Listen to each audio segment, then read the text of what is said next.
जब इंसान मुसीबत में होता है तो वो मुश्किल से मुश्किल काम भी कर जाता है, जैसे कि शिकागो के जैरेट एडम्स ने किया। जब वो 17 साल के थे तो उन्हें झूठे रेप केस में फंसा दिया गया, जिसकी वजह से उन्हें 28 साल की सजा हो गई। अब उनके पास उस वक्त वकील करने तक के पैसे नहीं थे जो उनके लिए केस लड़ता और उन्हें बेगुनाह साबित करता। तो फिर क्या था?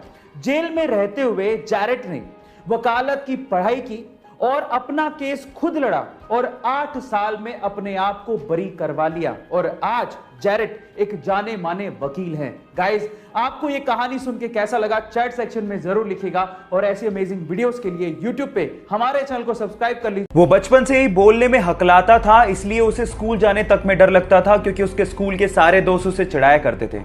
एक दिन उसने अपने दोस्त को कहा कि वो बड़ा होकर एक्टर बनना चाहता है। इस बात पे उसके दोस्त ने रिप्लाई किया कि तू एक लाइन तो ढंग से बोल नहीं पाता, तू एक्टर कहां से बनेगा।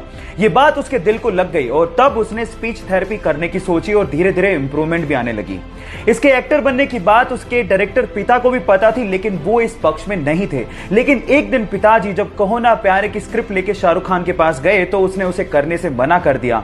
आनंद फानन में उन्होंने अपने बेटे को लॉन्च करने की सोची और जब 2000 में कहो ना प्यारे रिलीज हुई तो यह लड़का रातों रात स्टार बन गया। Yes guys, I am talking about Asia's handsome hunk, most superb dancer and most superb actor Hrithik Roshan. Guys, difficulties हर किसी के लाइफ में आती हैं, लेकिन उसे फेस करने वाला ही सुपरस्टार बनता है।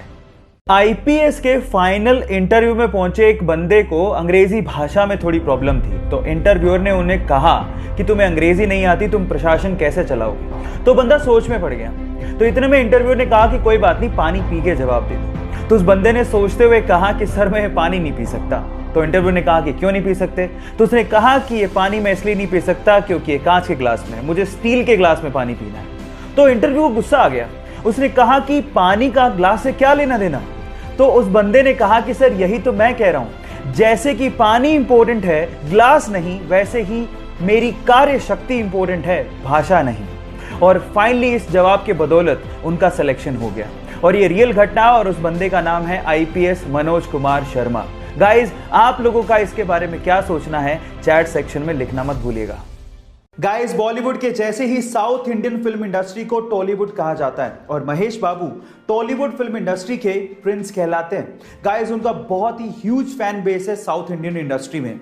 जहां एक और साउथ इंडियन इंडस्ट्री के बहुत सारे एक्टर्स बॉलीवुड में काम करना चाहते हैं, वहीं महेश बाबू बॉलीवुड इंडस्ट्री में काम करने से कतराते हैं, वो काम करना ही नहीं चाहते। उसके पीछे का रीजन जानते हैं? महेश बाबू का यह मानना है कि टॉलीवुड इंडस्ट्री में वो सब कुछ है जो बॉलीवुड फिल्म इंडस्ट्री में है ही नहीं।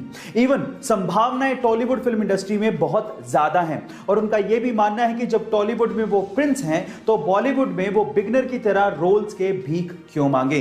गाइस, इसको कहते हैं एटीट्यूड। आपका महेश बाबू के इस एटीट्यूड के बारे में क्या ख्याल है चैट सेक्शन में जरूर लिखिए। गाइस, प्रॉब्लम्स किसकी लाइफ में नहीं आती, सबकी लाइफ में आती हैं, लेकिन उनको फेस करने के तरीके की वजह से कोई आसमान पर है तो कोई जमीन पर, कोई अंबानी है तो कोई कुछ भी नहीं।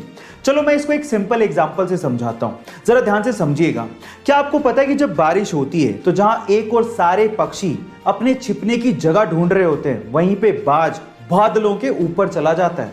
अब देखिए, प्रॉब्लम सबके लिए सेम थी, लेकिन उसको सोल्व करने का नजरिया या तरीका अलग अलग था और इसी वजह से बाज को किंग ऑफ बर्ड्स कहा जाता है। गाइस, है ना अमेजिंग फैक्ट? ऐसी अमेजिंग और मोटिवेशनल वीडियोस के लिए यूट्यूब पे हमारे चैनल को सब्सक्राइब कर लीजिए।